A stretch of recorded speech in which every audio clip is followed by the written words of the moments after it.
Someday Now, a new album, came out in September. But before you released it, there was a long spell where you took a break from music, you went travelling, had some real time off from it. What was it that you did on that time off, and where did you travel? So I went to Australia for 3 months. I have some family there, and one of my closest friends, who I met in Bristol, and she's Australian, she lived in Melbourne. So I was in Melbourne for most of the time, and then I went to Brisbane a bit. But I was in Australia for 3 months, and then I was only back in the UK for about 10 days.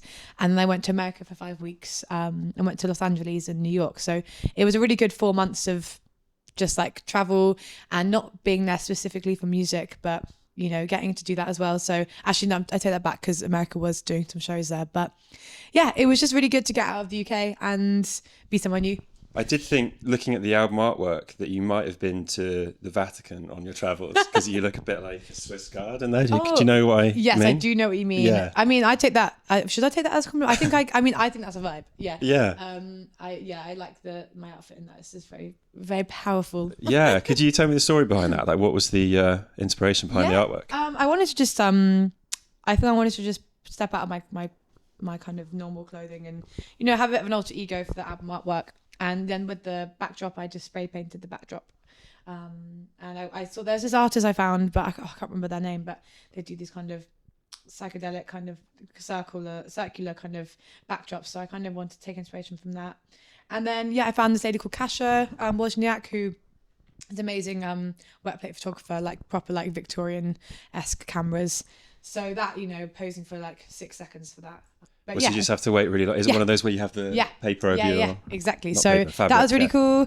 But yeah, I'm really happy with how it turned out. It's nice when you have an idea in your head, and I think I've been given a lot of freedom to kind of do what I want with my artwork. So yeah, very happy with how it turned out. You work with a producer called Bullion on this album, which is that the first time you worked together? First time I actually met him for Orlando Weeks, and I was doing some singing for Orlando, and that's when I first met him. But when I first probably worked with him for my stuff, it was this album. And you had like a shared playlist while you were working together, and I was just wondering what kind of things were making it onto the playlist.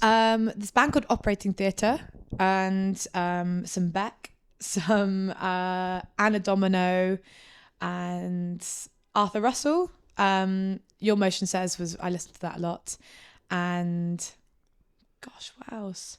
I feel like those are the main ones that we kept coming back to. There was a song by Eurythmics that Nathan Bullion showed me called I Saved the World Today, which is quite a fun song. But yeah, I kind of forgot how good Eurythmics are, and also Annie Lennox's voice is just extraordinary. So yeah, she's really cool. Yeah, I can hear on Save Me, I can hear the Arthur Russell coming in there. Is that like a conscious thing for you? Yeah, I think I feel like Nathan's a big fan of Arthur Russell, and I think he's having a big, I think he was kind of undiscovered for a while, and I think a lot of people now, are discovering him and realizing how amazing he was and inventive for the music he was making at the time. But yeah, I think the way that Bully and Nathan like kind of he takes these kind of, I think it's quite like what's the word, like it's like 80s synths, but they always feel a bit modern-y, and yeah, I think it's cool. So with Save Me, it felt like a prime opportunity.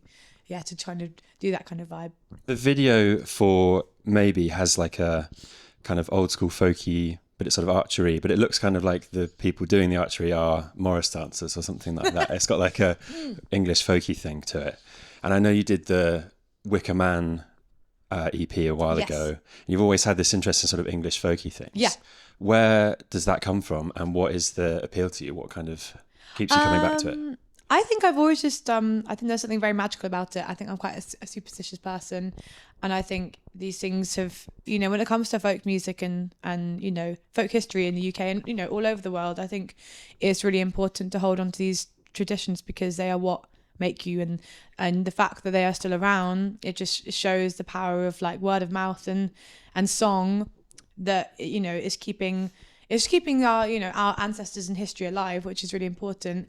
I think I just love it. I think it's just really cool. And we have some amazing folk legends. And, I think obviously Shirley Collins has done so much for kind of bringing these songs to the surface. But then also Alan Lomax, who was like a folk song collector. And then obviously the Cecil Sharp House and all these people. But it's crazy when you think how old some of these songs are. Like Willie of Winsbury that I covered is from like the 1700s or something. And yeah, you know, still be singing that, it's really cool. Each album you've come back with, you've worked with different people, production-wise, band-wise, and I've heard you speak about in other interviews that you like sort of assembling the team and kind of putting it all together.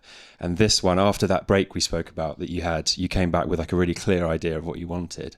Can you tell me a bit about who you chose, why you chose them, and what you think made it so clear to you this time? Yeah, I think it's all I think it's all about experience in the years that go by that you learn so much more about yourself and about what you need from making a record. But I think I'm just lucky that I've just come across some really lovely people who are also very talented and, you know, like what I do. And so it felt really easy to work out who I wanted to work with. I think being on Heavenly, I met Hugh because he was on Heavenly, and Davey because they were both artists and they're on the label, and then Joel I knew from Broadside Hacks. So yeah, I think it was just a no-brainer with this record. I think I knew that they were the right people to bring the songs out, and you know, when we started rehearsing the songs through ready to track, it just was so seamless. And you know, I think it doesn't always work, it doesn't always happen like that, and so when it does happen like that, you know, I'm very grateful. What do you think, because you have done a lot of collaboration over your career, what do you think makes a good collaborator for you? I think people that haven't got egos, I think is really useful. I think when you just have common ground, that you're both in it for the right reasons and no one's kind of thinking there's some extra power dynamic. I think, yeah, and I think people where you just like have mutual respect for each other and each other's art. And I think when there's already a friendship there, it's even more fun. But also it's great when you do connect through music and then become friends. So either way, yeah. So you get the chance to pick your dream band for one night only. You've got guitar, bass, drums, vocals, and a mystery instrument. Dead or alive, who would you like to go and see? Ooh, like this is the band I go see, and it's like all people. One night only, just for. Okay, you. I say Christine McVie on keys, Kate Bush and Stevie Nicks on duo vocals. The lead guitarist from Heart, I can't remember what her name is. It'll come back to me. Who else? Okay, have I got bass yet? No, bass, I'd say Paul McCartney. Drums, Stuart Copeland from The Police, because he seems quite funny. And I think that's everything. That is everything. And the mystery instrument, maybe Ravi Shankar. Wow, okay. Sitar. Yeah, sitar. Yeah. Sitar, yeah. That was the quickest answer anyone's ever given me. That was like ready to go, wasn't it? Yeah, I mean, I was just like, whoa, okay. Yeah, cool. So lastly, what have you got next? I know you've got a little bit of tour left. What's next for Katy J. Pearson? So obviously got a few more shows on this tour, and then we have a European tour next year, and then festival season. So yeah, it's going to be a busy time. Great. Well, thanks a lot for your time, Katy. My pleasure.